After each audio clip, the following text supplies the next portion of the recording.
زندگی قدرت کا حسین تحفہ ہے۔ اگر کوئی شخص بھرپور زندگی گزارنا چاہتا ہے تو اسے 4 باتوں پر خصوصی توجہ دینا ہوگی۔ Number 1، physical fitness. ایک صحت مند جسم اور صحت مند دماغ کا مالک شخص ہمیشہ ایک کامیاب اور بھرپور زندگی گزارتا ہے۔ اس میں جوش، ولولہ، جذبہ، طاقت اور کچھ کر گزرنے کا شوق بدرجہ اتم موجود ہوتا ہے، جبکہ ذہنی یا جسمانی طور پر بیمار شخص کی قوت فیصلہ بھی کمزور اور بیمار ہو جاتی ہے۔ حضرت موسیٰ علیہ السلام نے ایک مرتبہ اللہ تعالیٰ سے پوچھا، اے میرے پروردگار، اگر آپ کا بھی کوئی رب ہوتا تو آپ اس سے کیا مانگتے؟ اللہ تعالیٰ نے فرمایا، میں اس سے صحت مانگتا۔ چنانچہ بھرپور زندگی گزارنے کے لیے ہمیں صحت مند ہونا بے حد ضروری ہے۔ نمبر 2 ہے گھر اور خاندان۔ گھر ایک ایسی مقدس جگہ ہے جسے امن و سکون کا گہوارہ ہونا چاہیے۔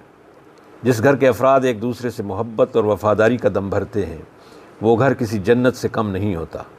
ہم کتنے ہی پریشان اور تھکے ہوئے ہوں، جب گھر واپس لوٹتے ہیں تو ہماری تھکن اور بے سکونی ختم ہو جاتی ہے۔ ہماری بیوی، بچے، ہمارے والدین ہمارے لیے سب باعث راحت ہوتے ہیں۔ آپ کے خاندان کے افراد کہلانے کا حق بھی صرف ان لوگوں کو ہے جو آپ کے دکھ درد میں برابر کے شریک ہوتے ہیں۔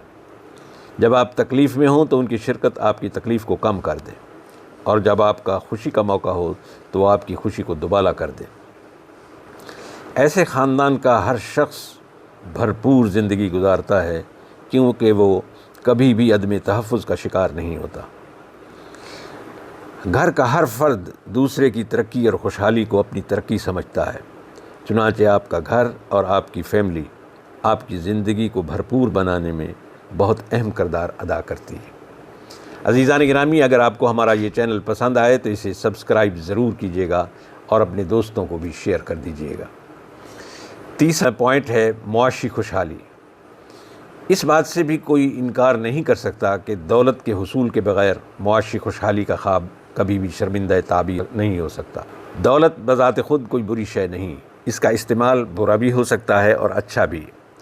دولت اگر کسی بد فطرت کے ہاتھ میں آ جائے تو یہ زمانے کے لیے عذاب بن جاتی ہے، اور اگر اچھے انسان کے ہاتھ میں ہو تو پوری دنیا اس سے فیض یاب ہو سکتی ہے۔ غریبوں کا فلسفہ یہ ہے کہ وہ کہتے ہیں کہ دولت برائی کی جڑ ہے، اگر یہ دوسروں کے پاس ہے تو حرام ہے، اگر ہمارے پاس ہے تو یہ حلال ہے۔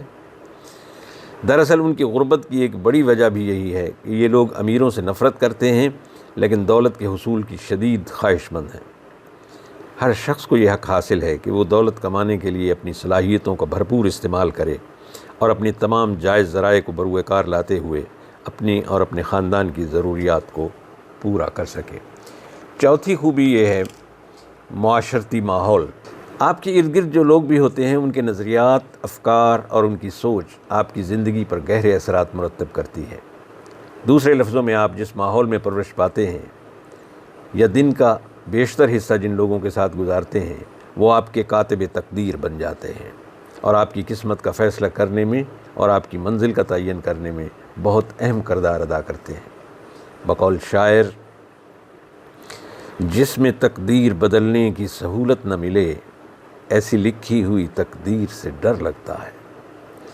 آپ سے میری اتنی گزارش ہے کہ اگر آپ اپنی تقدیر بدلنا چاہتے ہیں تو ایسے لوگوں کی صحبت اختیار کریں جن کی سوچ مثبت ہو اور وہ زندگی کو قدرت کا انمول تحفہ سمجھتے ہوں۔ عزیزان گرامی، آپ صاحب علم و دانش ہیں۔ اگر آپ اپنی زندگی کی کامیابی یا ناکامی کے بارے میں کوئی سوال پوچھنا چاہتے ہیں تو کسی اور سے جواب پوچھنے کی بجائے اپنے ارد گرد کے لوگوں اور ماحول پر نگاہ ڈال کر دیکھیں، آپ کو اپنے سارے سوالوں کے جوابات فوراً مل جائیں گے۔ بقول شاعر، خیال جس کا تھا خیال میں ملا مجھے، سوال کا جواب بھی سوال میں ملا مجھے۔ اللہ تعالی ہم سب کا حامی و ناصر ہو۔